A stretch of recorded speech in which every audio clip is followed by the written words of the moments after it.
The right to imagine the city that we want. That's a great place for me to start. Everybody had a different response to the gang rape in Delhi. My response was I wanted to get out into the street and just stand there, take up space, displace just a certain volume of air, just put my feet on the ground. And then I started to think about public space and what public space means and what we do in it and what we think is right to do in it. What do we use it for? Do we use it to play? Is it fun to play outside? Is it safe to play outside? Is it a place where we see people? Is it a place where people see us? What's happening here?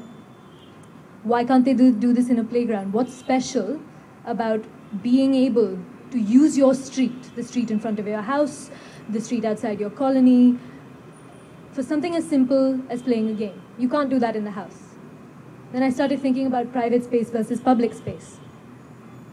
What makes a space private? What makes a space public? What is the interface between those two places? What does it mean to hang outside of a window and yell at somebody across the alley saying, hello? What does it mean to put a chair outside your house and sit in public space? Is that space any less ours than the space that we rent or the space that we own? What about when we're angry? Why do we feel the need to get out into space to express our anger? These are all open questions. I'm asking them of myself and I'm asking them of everybody around me to figure out what the answers are. What does it mean to publicly express anger? Violent anger. What does it mean to grieve in public? Grieve collectively. Does collectivism validate anger? Validate grief? Does it make it a more powerful gesture?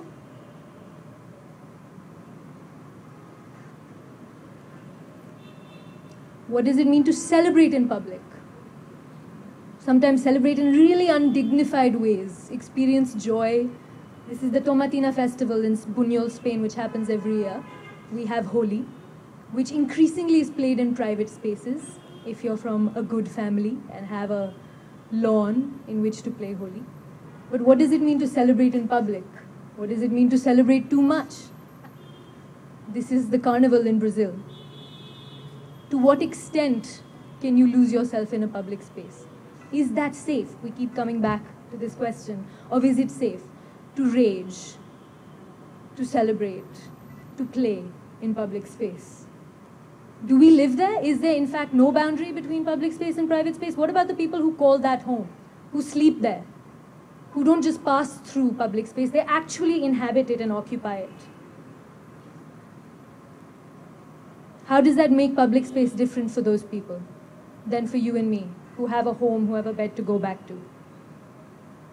What about people who had a home and then have been displaced, people who didn't grow up on the street, who are compelled to experience a shift in the way they experience public space? At first it's public, and then it becomes your home. What about highly regulated public space? Cities that you need permission to move through. This is a checkpoint in Ramallah, Palestine, West Bank. What does that mean about the city that you call your home, in addition to the homes where you find sanctuary?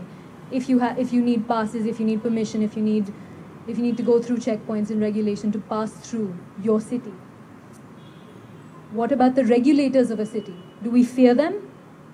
How much authority do they have over us? At what point do they tell us we're not allowed to come out? Why? For our safety? Do we feel safer with them around? Do we hide? Do we stand in defiance? How do we respond to having our public space taken away from us, and how do we respond to being told that we are not supposed to be out there, to be beaten back? How do we respond to that? Physically, how are our public spaces constructed? How are our cities in particular? These are all images, urban images. How are they constructed? What do they make us feel about how welcome we are in our cities, in our public spaces? This is a wall in Israel-Palestine on the border of the West Bank.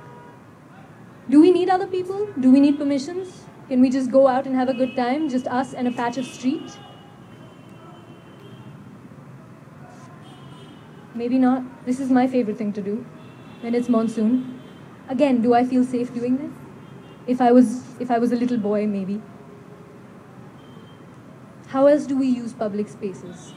If you don't have a shop front, you set up a barber shop on a corner. We see this all the time. There are shavers and, knives and people all over the place. What does that mean that,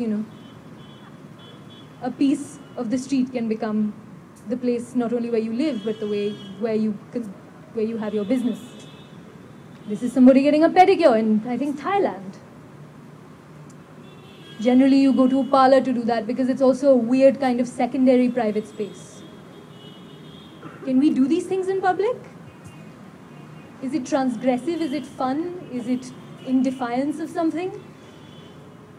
What about music? Why can't we just sit on a street corner and listen to music? Why can't we play music? A friend of mine and I want to busk. We want to play music and sing in the street in Delhi, but we were told that we'd get beaten off by cops, and it happened to her once. So we have to go to the police station and apply for a license. Why is something as simple as listening to music only accessible through a private commercial space? What about dancing? I want to live in a country where you social dance on the street, where you tango in the street. And what about something as simple as sitting on your stoop and just having a private moment? Why is this special when it's done out rather than in?